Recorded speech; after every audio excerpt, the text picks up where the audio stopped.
മണിപ്പൂരിൽ ആശങ്കയും പ്രതിഷേധവും കനക്കുന്നു. 6 നാഗപുരുഷന്മാരുടെ മൃതദേഹങ്ങൾ കണ്ടെത്തി. സംഘർഷം വ്യാപിക്കുന്നു. മണിപ്പൂരിൽ വീണ്ടും സംഘർഷവും ആശങ്കയും വർദ്ധിപ്പിക്കുന്ന സംഭവ വികാസങ്ങളാണ് അരങ്ങേറുന്നത്. കഴിഞ്ഞ മാസം തട്ടിക്കൊണ്ടുപോകപ്പെട്ടതായി ആരോപിക്കപ്പെട്ട 6 നാഗപുരുഷന്മാരുടെ മൃതദേഹങ്ങൾ കണ്ടെത്തിയതോടെ സംസ്ഥാനത്ത് പ്രതിഷേധവും ജനരോക്ഷവും ശക്തമായിരിക്കുകയാണ്. മെയ് 13 കാങ്പോക്പി ജില്ലയിലെ ലെയ്ലോൾ വൈഫൈ ഗ്രാമത്തിൽ നിന്ന് കാണാതായ 6 നാഗപുരുഷന്മാരുടെ മൃതദേഹങ്ങളാണ് ജൂൺ 10 സുരക്ഷാ സേന കണ്ടെത്തിയത്. മരിച്ചവരിൽ 2 പാസ്റ്റർമാരും ഉൾപ്പെട്ടിട്ടുണ്ടെന്നാണ് റിപ്പോർട്ടുകൾ. Manipur police, Assam rifles, CRPF എന്നിവയുടെ നേതൃത്വത്തിൽ നിരവധി സംഘങ്ങൾ ഏകദേശം 24 മണിക്കൂറോളം നീണ്ട തിരച്ചിൽ നടത്തിയ ശേഷമാണ് മൃതദേഹങ്ങൾ കണ്ടെത്തിയത്. സംസ്ഥാന പോലീസ് മേധാവി മുകേഷ് സിംഗ് ഇക്കാര്യം സ്ഥിരീകരിച്ചു. എന്നാൽ ഈ സംഭവത്തിന് മുമ്പ് സമാധാന പ്രതീക്ഷ ഉയർത്തിയ ഒരു നിർണായക സംഭവവും നടന്നിരുന്നു. മൃതദേഹങ്ങൾ കണ്ടെത്തുന്നതിന് ഒരു ദിവസം മുൻപ് നാഗവിഭാഗത്തിന്റെ കസ്റ്റഡിയിൽ ഉണ്ടായിരുന്ന 14 കുക്കി ബന്ദികളെ മോചിപ്പിച്ചിരുന്നു. സഭാ നേതാക്കളുടെ അഭ്യർത്ഥനയും സർക്കാർ തലത്തിലെ ഇടപെടലുകളും യുണൈറ്റഡ് നാഗ കൗൺസിൽ നടത്തിയ ശ്രമങ്ങളും ചേർന്നാണ് ഈ മോചനം സാധ്യമായത്. ഈ നീക്കത്തോടെ ഇരു വിഭാഗങ്ങൾക്കിടയിലും വിശ്വാസം പുനഃസ്ഥാപിക്കപ്പെടുമെന്നും സമാധാനത്തിനുള്ള സാധ്യതകൾ വർദ്ധിപ്പിക്കുമെന്നും പ്രതീക്ഷിച്ചിരുന്നു. എന്നാൽ അതിനു പിന്നാലെ 6 നാഗപുരുഷന്മാരുടെ മൃതദേഹങ്ങൾ കണ്ടെത്തിയത് ആ പ്രതീക്ഷകൾക്ക് വലിയ തിരിച്ചടിയായി. ഇതോടെ നാഗ സമൂഹത്തിൽ കടുത്ത ദുഃഖവും രോക്ഷവും ഉയർന്നു. സംസ്ഥാനത്തിന്റെ വിവിധ ഭാഗങ്ങളിൽ പ്രതിഷേധങ്ങൾ ശക്തമായി.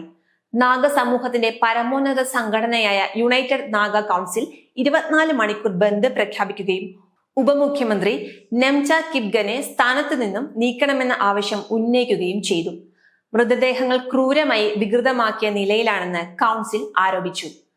കുറ്റക്കാർക്കെതിരെ കർശന നടപടി സ്വീകരിക്കണമെന്നും എല്ലാ കുക്കി സായുധ സംഘങ്ങളുമായുള്ള സസ്പെൻഷൻ ഓഫ് ഓപ്പറേഷൻ അഥവാ SOO കരാർ റദ്ദാക്കണമെന്നും സംഘടന ആവശ്യപ്പെട്ടു. അതേസമയം സംഭവത്തിന് പിന്നാലെ സംസ്ഥാനത്ത് പുതിയ ആക്രമണ സംഭവങ്ങളും റിപ്പോർട്ട് ചെയ്യപ്പെട്ടു. ജൂൺ 11 കംബോജ് ജില്ലയിലെ കുലിത് ഗ്രാമത്തിൽ നടന്ന ആക്രമണത്തിൽ 2 കുക്കി വിഭാഗക്കാർ കൊല്ലപ്പെട്ടു. ഒരു സ്ത്രീയും മരിച്ചവരിൽ ഉൾപ്പെടുന്നു. നിരവധി വീടുകളും ഒരു ദേവാലയവും ആക്രമണത്തിൽ നശിപ്പിക്കപ്പെട്ടതായി റിപ്പോർട്ടുകളുണ്ട്. ആക്രമണത്തിന് പിന്നിൽ നാഗ സായുധ സംഘങ്ങളാണെന്ന് കുക്കി സംഘടനകൾ ആരോപിച്ചപ്പോൾ നാഗവിഭാഗം ഈ ആരോപണം തള്ളിക്കളയുകയും ഇത് കുക്കി വിഭാഗങ്ങൾ തമ്മിലുള്ള ആഭ്യന്തര സംഘർഷത്തിന്റെ ഭാഗമാണെന്നും അവകാശപ്പെടുകയും ചെയ്തു. ഇതിനിടെ സെനാപതി പട്ടണത്തിലെ നാഗ പീപ്പിൾസ് ഫ്രണ്ട് ഓഫീസിന് നേരെയും ആക്രമണം നടന്നു. പ്രതിഷേധക്കാർ ഓഫീസ് കെട്ടിടത്തിലെ ഫർണിച്ചറുകളും മറ്റു വസ്തുക്കളും തീയിട്ട് നശിപ്പിച്ചു. നാഗ സമൂഹത്തിൽ വലിയ പ്രതിഷേധത്തിന് കാരണമായ മറ്റൊരു വിഷയവും ഉയർന്നിട്ടുണ്ട്. നാഗാലാൻഡ് മുഖ്യമന്ത്രി നെഫ്യൂ റിയോയുടെ ഇടപെടലിലൂടെ 14 കുക്കി ബന്ദികളെ മോചിപ്പിച്ചെങ്കിലും അതേസമയം കാണാതായിരുന്ന 6 നാഗപുരുഷന്മാരെ രക്ഷിക്കാൻ സാധിച്ചില്ലെന്ന വികാരമാണ് പലരിലും ഉയർന്നിരിക്കുന്നത്. മണിപ്പൂരിലെ നിലവിലെ സാഹചര്യവും വെറും നിയമസമാധാന പ്രശ്നം മാത്രമല്ല, വിവിധ ഗോത്ര വിഭാഗങ്ങൾ തമ്മിലുള്ള വിശ്വാസവും സഹവർത്തിത്വവും പരീക്ഷിക്കപ്പെടുന്ന ഗുരുതര ഘട്ടമാണിത്. സംഭവത്തിന്റെ അന്വേഷണം ദേശീയ അന്വേഷണ ഏജൻസിയായ NIAക്ക് കൈമാറിയിട്ടുണ്ട്. ഫോറൻസിക് പരിശോധനാ ഫലങ്ങൾ ലഭിച്ചതിന് ശേഷമേ മൃതദേഹങ്ങളുടെ തിരിച്ചറിയലും മരണകാരണവും സംബന്ധിച്ച കൂടുതൽ വിവരങ്ങളും ഔദ്യോഗികമായി സ്ഥിരീകരിക്കാനാകൂ.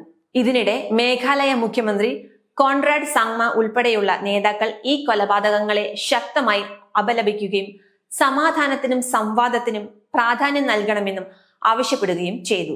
മണിപ്പൂരിൽ ഭയവും ദുഃഖവും രോഷവും വർദ്ധിക്കുന്ന ഈ സാഹചര്യത്തിൽ സമാധാനം പുനഃസ്ഥാപിക്കാനും കുറ്റക്കാർക്കെതിരെ നടപടി ഉറപ്പാക്കാനും സർക്കാരിനും സുരക്ഷാ സേനയ്ക്കും വലിയ വെല്ലുവിളിയാണ് മുന്നിലുള്ളത്.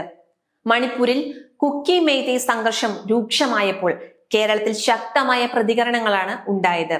രാഷ്ട്രീയ പാർട്ടികളും സാമൂഹിക സംഘടനകളും സഭാ നേതൃത്വവും മനുഷ്യാവകാശ പ്രവർത്തകരും മാധ്യമങ്ങളും തുടർച്ചയായി പ്രതികരിച്ചു.